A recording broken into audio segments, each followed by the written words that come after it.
नमस्कार साथियों, स्वागत है आपका हमारे YouTube चैनल में।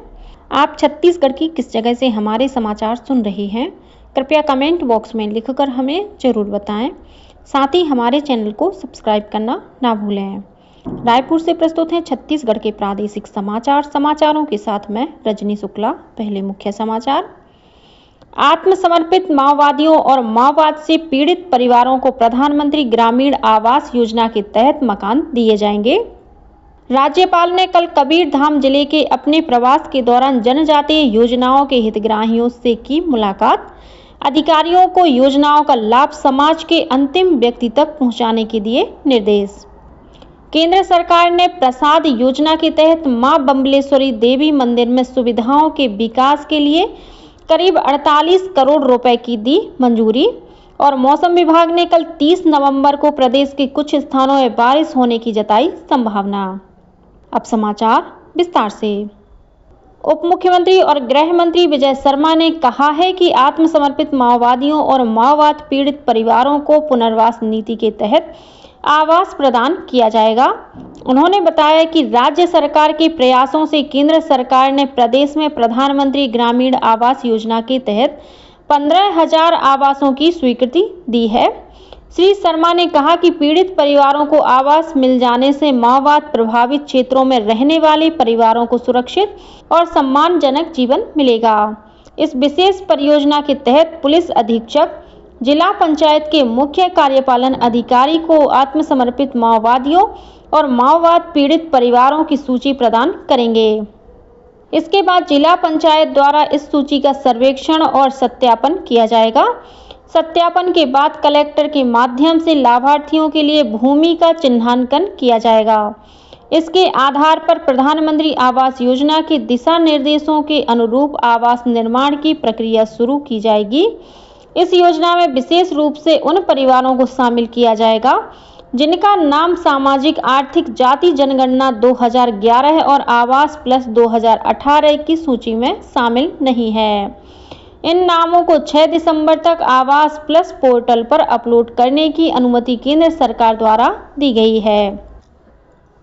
राज्यपाल रमेन डेका ने कबीरधाम जिले में रहने वाले विशेष पिछड़ी जनजाति बैगा आदिवासियों के शैक्षणिक, आर्थिक और सामाजिक विकास के साथ उन्हें रोजगार के अवसर प्रदान करने को कहा है। यह बात राज्यपाल ने कल कबीरधाम जिले के प्रवास के दौरान अधिकारियों के साथ हुई समीक्षा बैठक में कही। उन्होंने युवाओं के लिए कौशल विकास योजनाओं को प्रभावी ढंग से लागू करने के निर्देश दिए। इस दौरान राज्यपाल ने समाज के अंतिम व्यक्ति तक योजनाओं का लाभ पहुंचाने की आवश्यकता पर बल दिया। अपने कबीरधाम प्रवास के दौरान राज्यपाल ने प्रधानमंत्री जनमन योजना के हितग्राही बुधेलाल बैगा से मुलाकात की और उन्हें श्रीफल भेंट कर सम्मानित किया। वहीं प्रधानमंत्री आवास योजना शहरी के तहत निर्मित आवास का निरीक्षण किया और हितग्राही कुमारी श्रीवास से बातचीत की और उनका सम्मान किया। मुख्यमंत्री विष्णुदेव साय कल रायपुर में जनजातीय अस्मिता, अस्तित्व और विकास विषय पर आयोजित संगोष्ठी में शामिल हुए। संगोष्ठी में मुख्यमंत्री ने जनजातीय समाज की परंपराओं, संस्कृति, रीति रिवाज, तीज त्योहार और शासन द्वारा जनजातीय उत्थान के लिए चलाई जा रही योजनाओं की जानकारी साझा की। इस दौरान उन्होंने कहा कि जनजातीय समुदायों के समग्र विकास के लिए पीएम जनमन योजना और धरती आबा जनजातीय ग्राम उत्कर्ष अभियान जैसी योजनाएं चलाई जा रही हैं। मुख्यमंत्री ने कहा कि 13 नवंबर को जसपुर जिले में आयोजित पदयात्रा की सफलता की प्रधानमंत्री नरेंद्र मोदी ने प्रशंसा की है। केंद्र सरकार ने प्रसाद योजना के तहत राजनांदगांव जिले के मां बम्बलेश्वरी देवी मंदिर में तीर्थ सुविधा विकास परियोजनाओं के लिए 48 करोड़ 44 लाख रुपए की मंजूरी दी है। केंद्रीय पर्यटन मंत्री गजेंद्र सिंह शेखावत ने कल राज्यसभा में इस बात की जानकारी दी। उन्होंने बताया कि छत्तीसगढ़ के लिए स्वदेश दर्शन योजना के अंतर्गत पर्यटन मंत्रालय ने लगभग 5,290 करोड़ रुपए की 76 परियोजनाओं को मंजूरी दी है। इनमें 96 करोड़ रुपए की लागत से स्वीकृत जसपुर कुनकुरी, मैनपाट कमलेशपुर, महेशपुर कुर्दर, सरोधा दादर, गंगरेल, कोंडागांव नाथिया नवागांव, जगदलपुर चित्रकूट तीर्थगढ़ का विकास शामिल है। वहीं स्वदेश दर्शन 2.0 के अंतर्गत बिलासपुर और जगदलपुर की पहचान की गई है। कल छत्तीसगढ़ी राजभाषा दिवस था। इस अवसर पर मुख्यमंत्री विष्णुदेव साय ने प्रदेशवासियों को बधाई और शुभकामनाएं दी। श्री साय ने कहा कि छत्तीसगढ़ी भाषा के विकास के लिए छत्तीसगढ़ी को दैनिक बोलचाल के साथ साहित्य सृजन और प्रचार प्रसार की भाषा बनाने की आवश्यकता है। हमें अपने पारंपरिक संस्कारों को बढ़ावा देने के साथ उनका परिचय नई पीढ़ी से कराना भी जरूरी है। रायपुर नगर दक्षिण विधानसभा क्षेत्र के नवनिर्वाचित विधायक सुनील सोनी ने कल विधायक पद की शपथ ली। विधानसभा अध्यक्ष डॉक्टर रमन सिंह ने छत्तीसगढ़ विधानसभा परिसर में आयोजित समारोह में श्री सोनी को विधायक पद की शपथ दिलाई। इस अवसर पर मुख्यमंत्री विष्णुदेव साय सहित राज्य मंत्रिमंडल के सदस्य और विधायक मौजूद थे। छत्तीसगढ़ में रायपुर के पास फिल्म सिटी बनाई जाएगी। इसके अलावा राज्य में जनजातीय और सांस्कृतिक कन्वेंशन सेंटर का भी निर्माण किया जाएगा। इन दोनों परियोजनाओं के लिए केंद्र सरकार ने करीब 147 करोड़ रुपए की स्वीकृति प्रदान की है। फिल्म सिटी के लिए करीब 95 करोड़ रुपए और जनजातीय कन्वेंशन सेंटर के लिए लगभग 52 करोड़ रुपए स्वीकृत किए गए हैं। फिल्म सिटी और कन्वेंशन सेंटर रायपुर के पास मानातूता में बनाए जाएंगे। राज्य सरकार ने तिलहनी फसलों के लिए बीज उत्पादन और वितरण अनुदान को प्रति क्विंटल 1000 रुपये से बढ़ाकर 1500 रुपये करने की स्वीकृति प्रदान की है। यह अनुदान कृषक समग्र विकास योजना के तहत दिया जाएगा।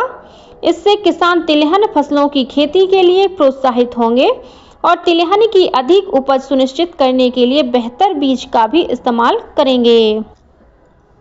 नवा रायपुर में कल सतत आवास और कृषि क्षेत्रों में छत्तीसगढ़ राज्य जलवायु परिवर्तन कार्य योजना के क्रियान्वयन पर कार्यशाला का आयोजन किया गया।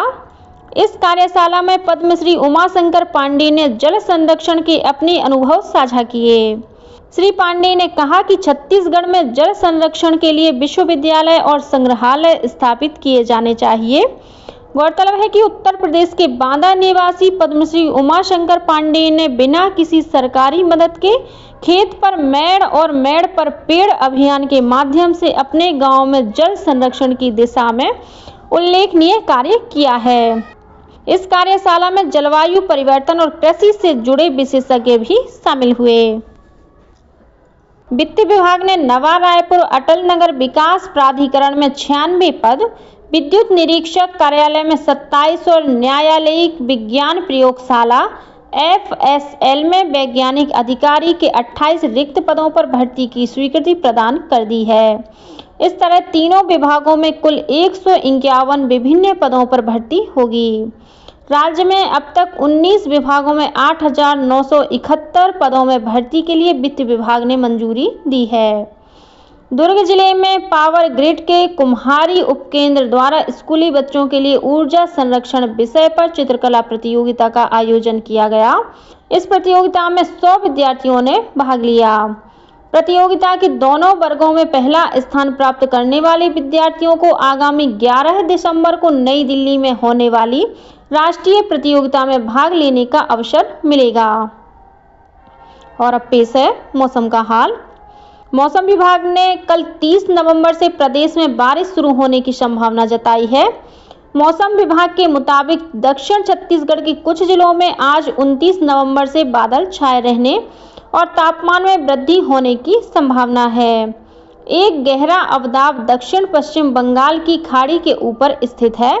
इसके असर से प्रदेश के दक्षिणी भाग में नमी के कारण हल्के बादल छाए हुए हैं। और अब कुछ अन्य समाचार संक्षेप में। उप मुख्यमंत्री अरुण साव ने संविधान दिवस के अवसर पर रायपुर स्थित हिदायतुल्लाह राष्ट्रीय विधि विश्वविद्यालय में Chhattisgarh legal education research network का शुभारंभ किया। सहकारिता मंत्री केदार कश्यप आज बेमेतरा में जिला सहकारी केंद्रीय बैंक की 4 नई शाखाओं का उद्घाटन करेंगे। ये शाखाएं नवागढ़ तहसील के अंतर्गत बदनारा, कन्हेरा, सत्था और गोंडगिरी गांव में शुरू होगी। दक्षिण पूर्व मध्य रेलवे के रायपुर मंडल में तरेसर के पास मरम्मत कार्य के कारण आज 29 नवंबर की सुबह 8 बजे से 1 दिसंबर की सुबह 8 बजे तक संपार गेट पर सड़क यातायात बंद रहेगा। कोरिया जिले के बैकुंठपुर इलाके में एक ट्रैक्टर की चपेट में आने से घर के बाहर बैठी महिला और 1 वर्ष के बच्चे की मौत हो गई। पुलिस ने ट्रैक्टर चालक को गिरफ्तार कर लिया है।